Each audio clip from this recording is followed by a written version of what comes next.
A small disclaimer for this video is there will be a bunch of visual cuts because I didn't script this. I just decided that I was going to sit down and ramble about Bassie because I had a spike of motivation and a lot of caffeine. So if you see me teleporting on the screen, that is why. Yay! Have you, yes you, ever thought about all of the things that make you uniquely you? Your life goals, your ambitions, your hobbies, your humor, even just things as simple as the habits that you have, how you walk, how you talk, everything. All of those things are special, right? Like, surely nobody else in this world is exactly like you. Not everybody likes the same exact shows that you like, have the same opinions on them, and have all of the same goals and habits, right? What if, now imagine, none of those things were you? Imagine you didn't have any autonomy over your body. You didn't end up the way that you were by chance or by anything that has happened in your life. You're like that because that's how you were made. You were quite literally made to fit somebody else. That's the basis of this whole theory. Hi, and welcome to Frez very much enjoyed Wilting. Unpopular opinion, I know. And wants to yap about it because it has touched on a lot of topics that I personally have been thinking about with this fandom and theorizing with Dandy's World for a very, very long time. So, new setup alert. I don't know how to feel about it. It's probably not gonna stay for long, but like, I don't have much that I can do, so, you know, have fun peeping at all the little guys in the background. Live, laugh, love. We got some Monster High. We got some a lot of Dark Deception. We got some Dandies. We got the baby. We got the baby. Don't worry. One of these next videos, Sprout will be right next to him holding the tablet. He can be a little tablet baby and be babysat by Sprout. Sprout will be holding the tablet next time. Comment down below what things I should theorize on next. But I got my computer with my notes that I sent to my friends at 1 a.m. The notes that I sent to my friends at like midnight, 1 a.m. the second this song came out. Half asleep, listened to the song once, instantly forgot the lyrics. Don't blame me. Don't blame me, I was tired. But it's okay, I won't get tired this time because I got caffeine. Okay. So obviously, elephant in the room. People fucking hate this. They hate this song. So many people. There's been I can't words. There have been Bassie Gate. People have been thinking, you know, similar to Stranger Things Gate, or whatever the hell they called it, when they thought that the last episode of Stranger Things was fake, and that there would be a new episode coming out a week after the finale came out, and that it would just say, oh yeah, that was all a dream? Dream theory? The Stranger Things edition? Yeah, that's what people thought about this. And the fact that this wasn't on Spotify for like a solid 5 days did not help anything. The song came out on a Friday, right? Only hit Spotify on Tuesday. You're not helping the allegations. You're not helping the rumors. It's okay though. It's okay though. I've been looping the song all day. Not all day, but basically all day. I have problems with looping songs. It's good though. It's a good song, okay? Listen, listen, listen. I like it. Also, Coco's really cute, and this song got me to finally cave and buy the plushie. Next time my bills are paid, and I have free money, it's going to Bassie and Coco, okay? I'm buying them. I'm buying them. So, the thing that I feel like made it so that people don't like this song very much is the fact that, obviously, the other songs that have come out for holiday tunes have all been upbeat. Well, as upbeat as they can be. Like, The Perfect Christmas, that set a ridiculously high bar because it was, I'm sorry, it was beautiful. If you're a Perfect Christmas hater, you just hate musicals. You just hate musicals. That's what it is. Because it was very good at explaining Bobette's mentality. It conveyed the story. It was like a musical song. That's what it was. And everybody liked it. Everybody liked that we had canon voices. That got them very quickly. Was the fact that there was now canon voices for Bobette, Rudy, Ginger, and Cole, all of them, canon voices, the fandom lost their shit. Okay? Like, what? These things that only have text on a screen have a canon voice now? Anytime you do that with any fandom, they're going to lose their shit. Like, if Toby Fox came out and said, hey, by the way, this is the canon voice for Ralsei, the fandom will lose their shit. Okay? They will lose their shit. Like, literally, even just like, yo, this is the voice for Jockinton. This is Jockinton's canon voice. Losing their shit! It doesn't matter what character it is. It's just the fact that if a character doesn't have a voice, and they suddenly have a voice, people are going to lose their shit. Right? Right. And part of the disappointment was the fact that we only got canon voices for 2 of them. Exit and Flight have been left in the dust again! It's okay. It's okay. Listen! Next year, we will get more Flight information. We will get more Flight lore. Because all Flight has is dialogue. It's not much. He doesn't have much. He's sibling. Older brother, question mark? He's Flight's sibling. And he likes following the rules. And likes avoiding trouble. And likes keeping other people out of trouble. Yeah. It's not looking good as a Flight fan, but it's okay. It's okay. We will get more canon knowledge.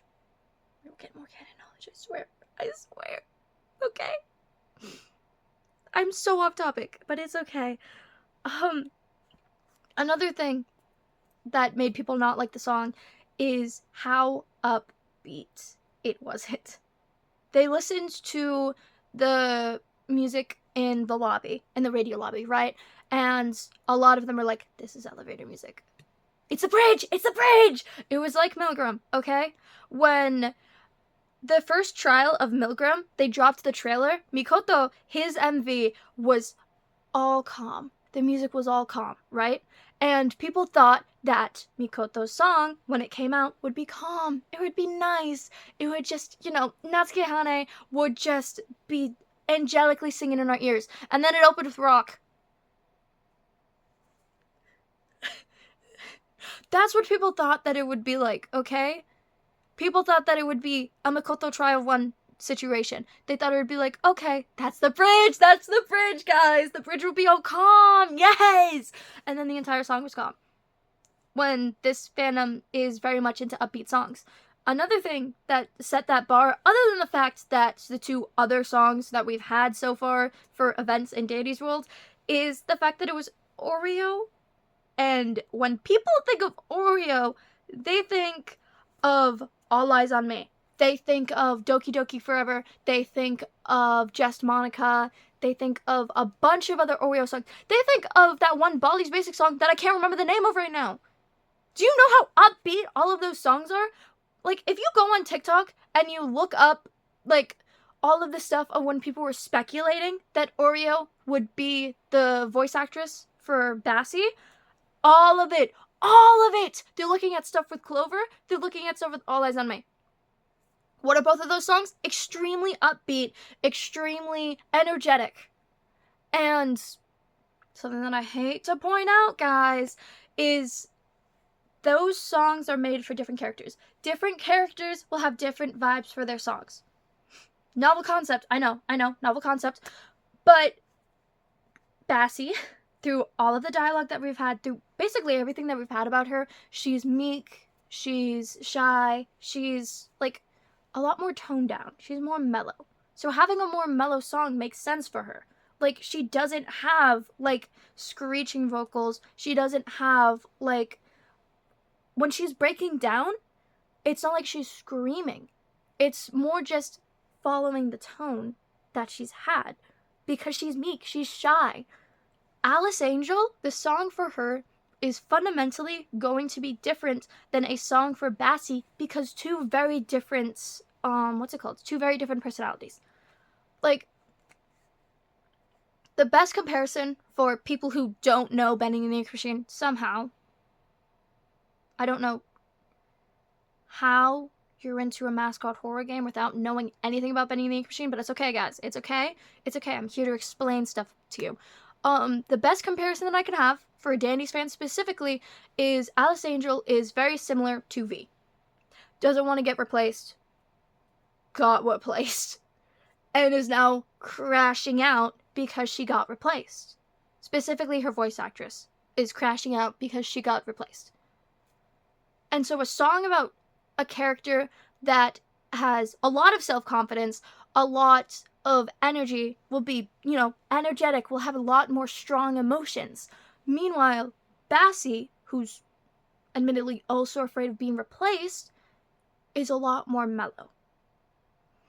And, just looking at they both didn't want to be replaced, so why isn't it the same, is a difference of personality.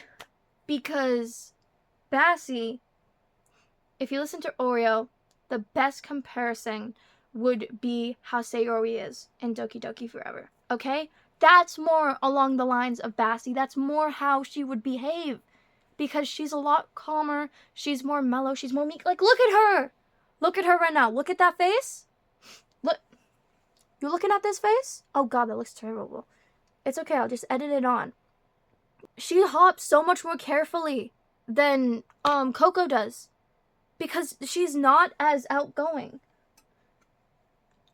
Keep your half-finished shirt on, Gordy. Sorry, I started sewing a shirt for Gordy. Because he needs cute little outfits, in my opinion. There we go. That's cute! Look at the baby! So, something that this song has basically confirmed to me that I've been thinking for a long time is that the tunes don't really have any control on how they are. They do, but they also don't, if that makes any sense at all whatsoever. Shrimpo, for example, hates everything. Literally everything. His entire personality is, I hate doing this. I hate that you do this. I hate. I've always felt bad for him because he doesn't have a choice in that. These tunes were all made to copy the ideas of someone else. Somebody sat down. I don't have a journal. I'm professional. Oh my god, Gordy, sit up. You're slacking, man. You're slacking. Do your damn job. God. Child labor, am I right?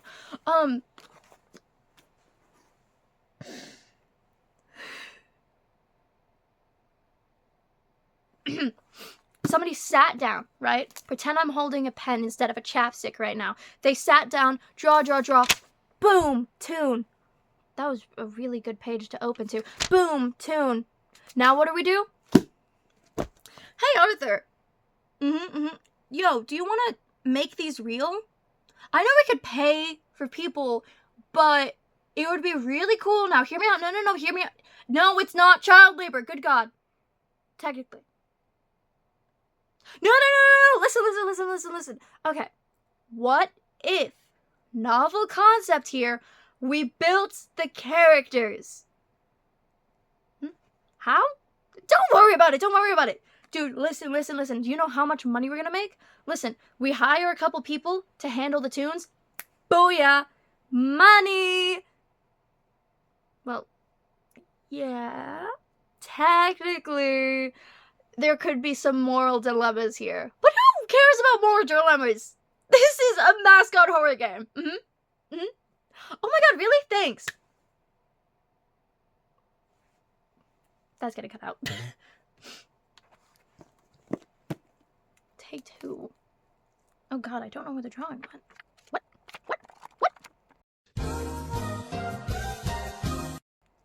Where?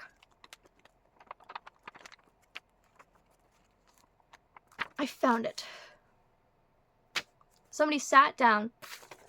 They said, okay, let's draw a character. They drew a character. They made a design. Random drawing I did. They made a design. They made a personality. They made aspirations. They made talents. They made habits for these characters. And then they said, okay, now I want money, so let's bring these to life and make it so then we can have attractions where kids can meet the characters from these shows. They come closer with the characters. Booyah! Merch sales! Money! You know? And the problem is, they made the toons conscious and made it so then they can think for themselves, they can feel for themselves. And a lot of them realize that they're made to be a very specific way. Throughout Bassie's song, that's what she's singing about. She knows why she has been made that way. Now, imagine that you are made to be in a show, right? You are a main character of a show, and, well, not of the show, but, main character, you show up once a year, right? You get to hang out with your friends, you get to talk about Easter and be all happy and joyous, and then all of a sudden, you're not in the show anymore. You're taking off the set, and you are put with real people.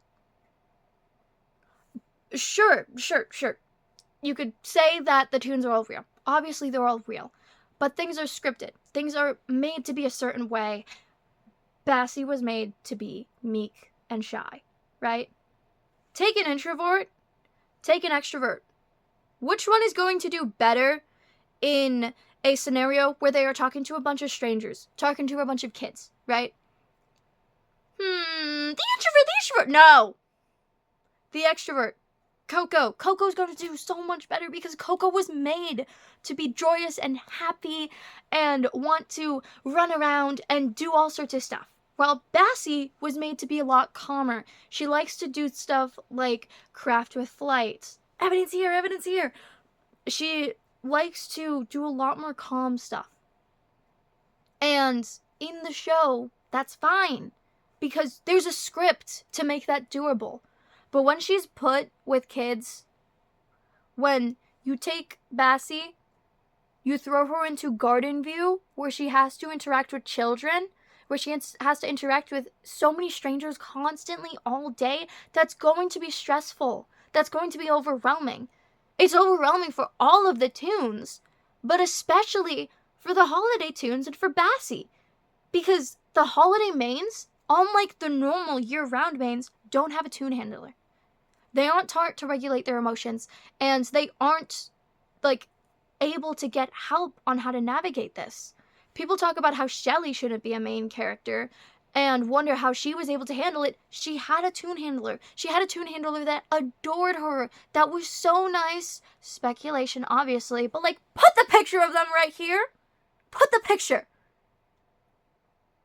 Put the note that her toon handler gave her when they were leaving. They didn't want her to be worried. They cared about her. Who the hell cared for Bassie? Who was there for Bassie? The other toons? She didn't want them to be there for her. She was a main. She knew damn well that she was going to end up getting replaced. She saw that note. You can't just have emotionally unstable creatures that aren't taught to regulate their emotions and just be like, yeah, I know. Yeah, I made you to be like this, but you're a fucking failure? Yeah. No. Oh, I'm having so many regrets right now. No. It's not your fault, sweetie. It's not your fault. Ooh, you might have to become a side character. Don't worry. It's okay to be a side character. Coco's just better than you.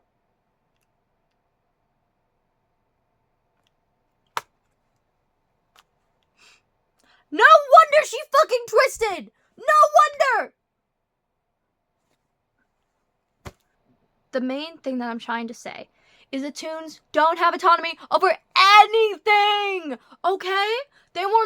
Nothing happened by chance. Nothing happened through life experience, for the most part. It was all, you're in a show, but you act as yourself. I drew you. I made how you look. I gave you your personalities, your interests, your relationships, your hobbies. Yeah, me. How do you think that would feel to any living creature that has enough consciousness to understand that? And the problem is, with Bassie, they made her soft, they made her meek, and they shoved her into the main role! Hi, little introvert. I know. We have to be more quiet around you. We need to be calm, blah, blah, blah, blah, blah. But I'm gonna shove you into a room full of screaming children. Good luck! You expected her not to end up twisting? Are we dead ass? Are we dead ass? Delilah, what the fuck we doing? Delilah! What are we doing? It's okay, guys. It's okay. If Bobette wasn't able to handle it, then why would Bassie be able to handle it? Also, what the hell is the timeline on that? We see that Bobette ends up becoming twisted during Christmas time. She literally falls off the tree after having to do twice as much work. Cough, cough. We know about the twice as much work because of the lore tape between her and, I believe, Delilah. I don't fully remember. It's been a while since I looked into Bobette. But the lore tape with Bobette and Delilah, where Delilah's basically like, hey, so you did so great at Christmas last year that actually I think that we should do double! You can handle that, right? Oh, I'm done. Who am I kidding? Of course you can! No, talk to me if you need any help, but I'm sure you won't need any help. And let's make Christmas amazing, right? You can do that? Great job, darling. Okay, bye! No wonder she ended up twisting! Sorry. I'm sorry. I'm not sorry. I'm not sorry. Do you see this look on my face? Does this look like somebody who's sorry? No? Good. Good, because I ain't. I'm not sorry. You can't make me. You can't make me. So, you know, being told that, hey, one of your friends is so much better than you, you're shit at your job, actually, we're gonna replace you with them. I hope you don't mind. You might get replaced. Yeah. Uh-huh. Oh no, you'll still be around, but you won't be a main character anymore. You're getting demoted because you did bad. You're bad at your job. Go to bed. Go in timeout or something.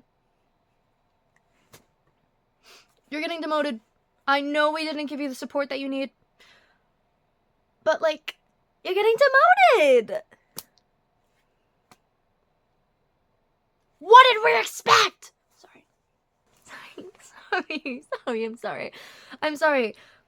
Delilah pisses me off because these tunes are like children, okay?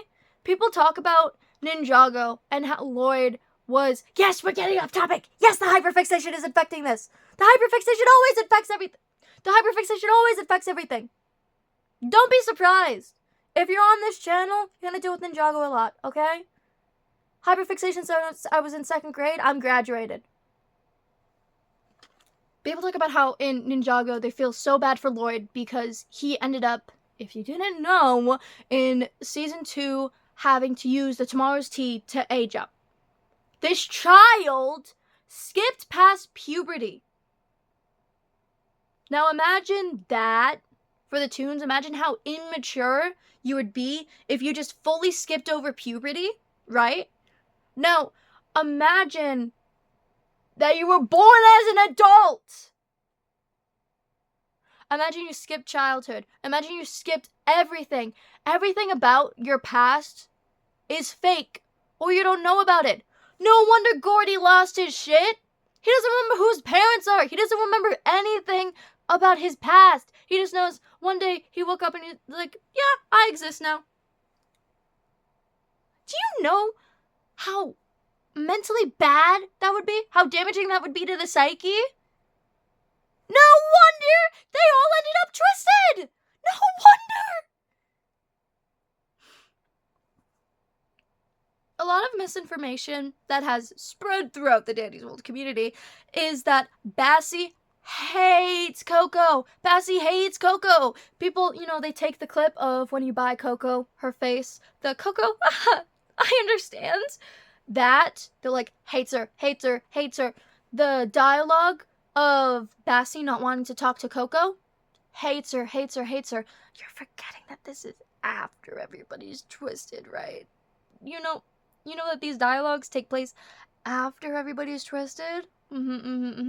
So, things change. They look at Bassie and Coco, and they're like, oh my god! It's like Brusha and Tisha, and except they never liked each other. No, sweetie, no. These characters are cartoon characters, but they have a conscience. They're more complex than that, okay? Bassie does not hate Coco. Hold off the tomatoes. Okay? Bassie doesn't hate Coco. She's jealous of her. Because if jealousy was enough to make Bassie hate someone, she'd hate Sprout. She'd hate the rest of the mains. And who does she look up to? Sprout, the rest of the mains, who has multiple dialogues. Magic. With Sprout asking him, oh, you're so good at this, you know, blah, blah, blah, blah, blah. Do you think you could help me figure out who I am? And then Sprout's like, oh, you gotta figure that out yourself, but I'm sure you can. She looks up to Sprout.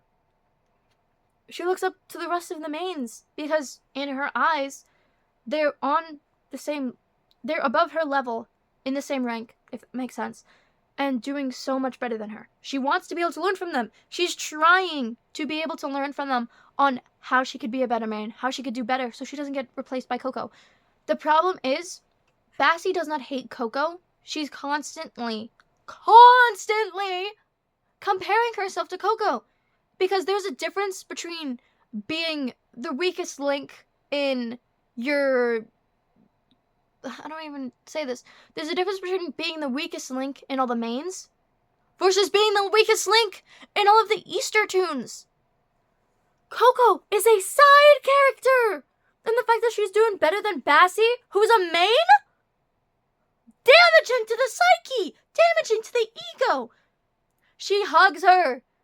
She's nice to her. The problem is, Bassie is jealous of Coco, yes. That affects how she acts with her. That affects how she's able to view her. But that doesn't make her hate her. She's angry, yes. But she understands that it's not Coco's fault. Because it's not her fault that she's the way that she is. It's not any of the other tunes' fault that they are the way they are. You picking up what I'm putting down? I hope you are. Okay? A better word for Bassie and Coco's relationship than just Bassie hates her, Bassie hates Coco, Bassie wants Coco dead! Shout in the Bronx! She's uncomfortable around Coco. Because Coco is supposed to be lesser than her. Supposed to be. And is doing so much better. She's better at just about everything that Bassie's supposed to be good at. She knows what she is. She knows what she's doing. She's able to most likely entertain all the kids around Garden View a lot better. She's able to communicate better. She's just better. And she's surrounded by things telling her, Coco's better than you, Coco's better than you, Coco's better than you. The other tunes are nice to her. They help her. But the problem is, Bassie, because she knows that she's not as good as she should be, feels like she shouldn't take on any help. Bro! This little darling does not deserve that. She's so cute. Look at her. Continuing on with that line of thought about how Bassie knows that technically it's not any of the tunes' fault, how they are, it's not her fault that she is the way that she is. She knows damn well she shouldn't have the role that she has. She knows damn well. She's like, shit, I shouldn't be a main character. They're right. And ultimately, along with her jealousy of Coco, because obviously she's going to have jealousy of Coco, along with that, she despises herself. The person that Bassie hates in this situation isn't Delilah, isn't Arthur, isn't Bassie, isn't any of the other mains. It's herself. Because in her head, just because she was made that way doesn't mean that she shouldn't be getting better. She should be able to just get past everything that makes her her and do better. When she's not able to. And obviously, as time goes on, her trying to be better, as shown in the song, see, the song is relevant. It's relevant, I swear. As shown in the song, she spends so much time positive mantras. That's why it's so damn repetitive. It's a positive mantra of being just like Coco. I can be like Coco. I can do better. I could be a man. I could be the tune that the Easter holiday needs me to be. I can be the way that everybody needs. I can do all the things that I'm needed to do. And as time goes on, as she's in the music video relying on Flight to be able to get stuff, relying on the others, she is just starting to despise herself. She's getting angry at herself, but also getting angry at the fact that she was made like this. Anybody with a brain can see that Bassie is not supposed to be a main tune even before they started introducing her to all the children. Okay? Anybody with a brain can look at Bassie and be like, that's not a personality that should be around children all the time. That should be in stressful situations. When she's meek, she's calm. Look at her posters. Look at how she is in the lore tape. Look at that meek little baby. Okay? She's not a baby, I know. But she's a baby. Okay? She's just a baby. Okay? She's like, what? A couple years old, realistically? These tunes probably haven't physically existed for more than a decade. I might be wrong. I might be embarrassing myself right now. I'm sorry. I'm new. I need to do a full video that's scripted because if you couldn't tell, I have notes and that's it. Let's read off some of these notes, okay, to kind of, tie together what has been said so far. I like the song. It might be the bias, but I do genuinely like it. The softer tone is nice in my opinion. And I will always be a sucker for duets and overlapping vocals. So, the song the part where they're like jumping on the rocks and Coco is like singing absolute nonsense. I love her. She's so cute. Also, lore-wise, it's touched on something that I think about a lot. The tunes aren't the way they are by chance. They were made to be like that. I think about it with Shrimpo a lot. Shrimpo was made to be miserable and act the way that he does. The tunes don't have autonomy over anything. Their personalities, interests, relationships are all decided by someone else. And with Bassie, she was made to have a soft personality and to be meek. And then they shoved her into the main role, where she will have to interact with the most people and be behind the planning of a lot of Easter holiday stuff. Bobette became twisted because of the stress of it all. The holiday mains don't have tune handlers and have to take the weight of all their stress alone, unlike the year-round tunes. For example, Shelley had a very close relationship with her tune handler, and from what I've seen, Shelley's tune handler cared... God! And from what I've seen, Shelley's tune handler cared for her deeply, and even left a note to try and get Shelley not to worry. Okay? All of the tunes relied on their tune handlers. They had tune handlers to help them with all the stress that they had. Why didn't Shelley end up twisting so much sooner? Because she had a tune handler that loved her! That had so much fun with her. Let me find this image. Let me just zoom in on these little goobers. Do you see those goobers? I'll put an image right here. Do you see them? They're so happy together. They bounce off each other's personalities so well. Most of the tune handlers very much matched the vibe of their tunes and supported them year-round and made the stress of everything at least a bit better. Okay? They had more support than any of the holiday mains! Like, they thought, we could put money into the holiday tunes having tune handlers, but like, why would we pay somebody seasonally? Why would we pay somebody to be there for 1 month? Okay? Listen, I know summer jobs exist, but I don't care! Seasonal jobs? Get that out of here! Get that idea out of here! We're saving money, okay? I will talk to the tunes every once in a while! I don't fully understand how people work. I don't fully understand how the tunes work, okay? I won't support them. I'll just be like, hey, you could do this, right? Yeah? Yeah. I'm probably mischaracterizing Delilah. To be honest, she probably is an evil But, like, oh, the bias! The bias is strong! She's evil in my eyes, okay? She probably isn't. Most likely, it's gonna be something where she just, I don't know, she's autistic or something. I don't know, okay? Bassie didn't have the support that she needed and most definitely seemed to realize that she didn't have her own identity. She had what was given to her. In her dialogue and gossip in the game, she's constantly unsure of herself and looks up to specifically Sprout because she sees him as what she herself should be more like. Role model. It's almost as if she had a toon handler that could be her role model, things would be so much better. I don't know if anybody else was a troubled kid in the United States, but as a kid, I was troubled.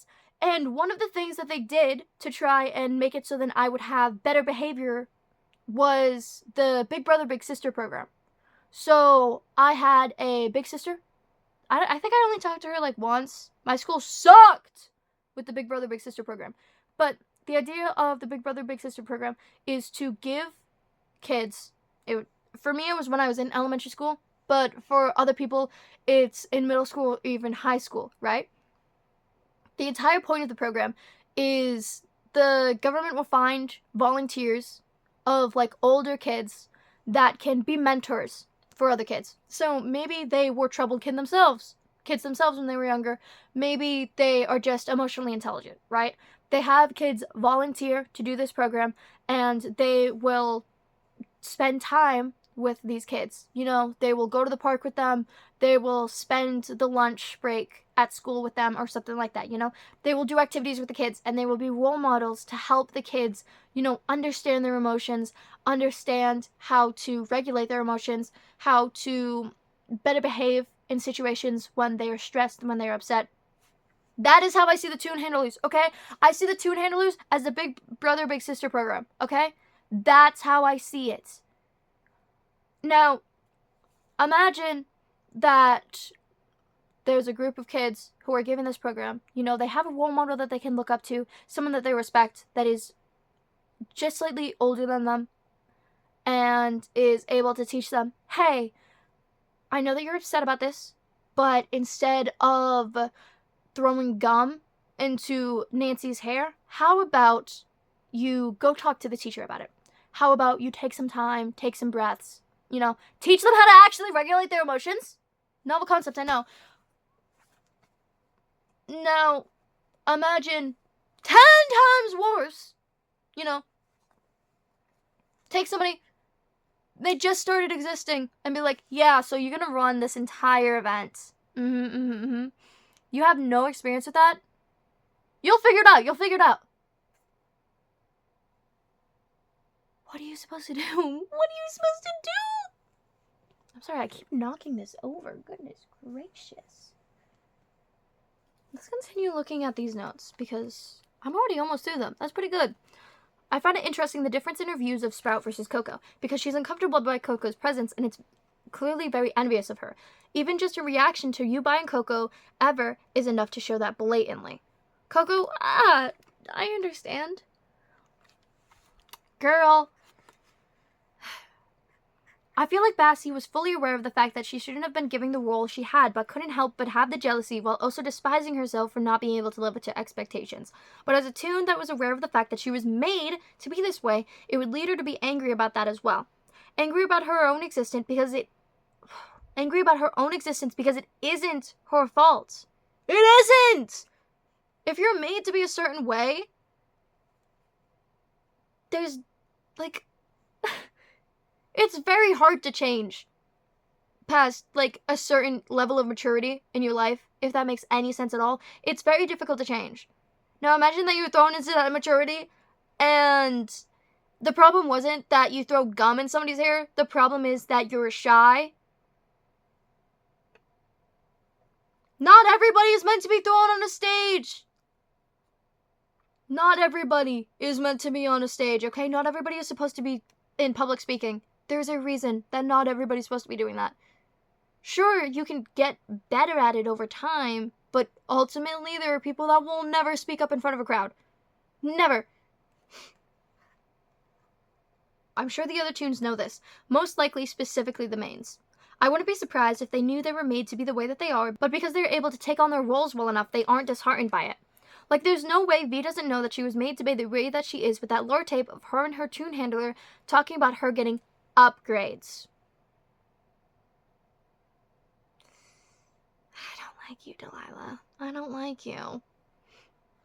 And off topic, I feel like part of V's personality is different from how she is in the Dandy's World Universe cartoon because she knows this fact and because she doesn't want to be replaced.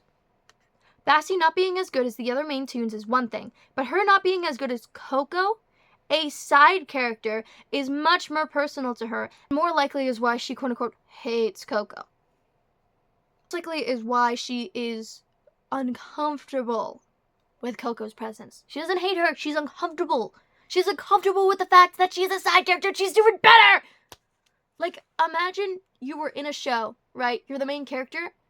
You play the main character, the lead role. One of the supporting motherfuckers is the most popular character, acts so much better than you, and everybody's dogging on how you act. The crush that you would have is insane. And off topic, a lot of people made fun of Rachel Zegler because she was upset that the live-action adaptation of Snow White, where she played Snow White, ended up getting blown out of the box office by the Minecraft movie. I feel like her feelings are justified. The way that she handled them is not the way that she should have done it, because I'm sorry, it's really funny for somebody to be online like, this stupid movie did better than me. People are always going to find that funny. I'm sorry, people are always going to find that funny. And it doesn't help that she was in a live-action adaptation of a Disney movie, which everybody hates. Nobody wants that except for the executives in Disney. They're the only ones that want that. They're doing live-action Moana? Leave. Get it out. Get it out. Get rid of it. And even then, I don't feel like she fully hates Coco. I feel it's a similar situation to Brescia and Tisha, where they used to be great friends, but the stress of their lives being performative and God in view pushed them apart. I need to listen to the song again when I wake up, but yeah, these are my quick half-asleep thoughts. I've got most of the lyrics already, crying emoji. Just a Dandy Breath prediction. He grows blank % faster with every alive tune in the round. How about he grows blank % faster with every machine completed. The more machines you finish, the faster he gets. So if you get Dandy on floor 20, God, he's gonna be insufferable! Sorry, off topic. I should wrap this up. What time is it? It's 3:30. More accurately, 3:23 a.m. This is fine. This is fine. I hope that you enjoyed the video. This is gonna be hell to edit. Oh my god! It's fine. I have no editing experience. Yay! Well, I have editing experience, but it was like, you know, music edits with Ninjago. I told you the hyperfixation will always come up. I want to know what you think of Wilting, to be honest. I'll do a lyrical analysis at some point. I will do an intelligent analysis at some point. This video, as of right now, oh god, is 54 minutes and 45 seconds. So, we'll find out how much I end up cutting out. Make sure to do all the fun things. If you say this song, you like my personality at least a bit. Yay! God, I'm obnoxious. Oh my god. If you say the song, consider liking the video. You don't have to, but it'd be very nice. It'd be very kind of you if you hit that like button, you know, if you commented your thoughts, you know, maybe put your own theories about Bassie and the holiday tunes, you know, maybe if you told me your favorite Dandy's Easter tune, maybe just your favorite tunes in general, you know, maybe if you subscribed, you know, it'd be very nice. I'd appreciate it. It'd be very nice of you know, you get it, yes, thank you. I'm gonna hate watching this. Oh my god. This is gonna end up like my alien stage reaction video where it's been in the drafts for over a year. I better flash a screenshot of that on the screen. Oh my god. It's fine though, it's fine. We'll be fine. Like that one Epic the Musical song.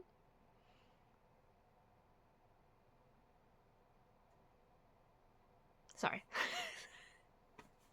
I'm sorry. Anyways, bye-bye. I hope you have a good day. Or whatever. Blooper reel. Pow. There's so many things that I'm gonna have to cut out. Sorry, I got distracted. That's good. That's gonna cut out. That's gonna cut out. Bassie is jealous of Coco. Yes. That effect. More accurately, is. I can't remember the word. More accurately, is. Why can't I say this word out loud? It's in my head. It's in here. I hope you like bloopers.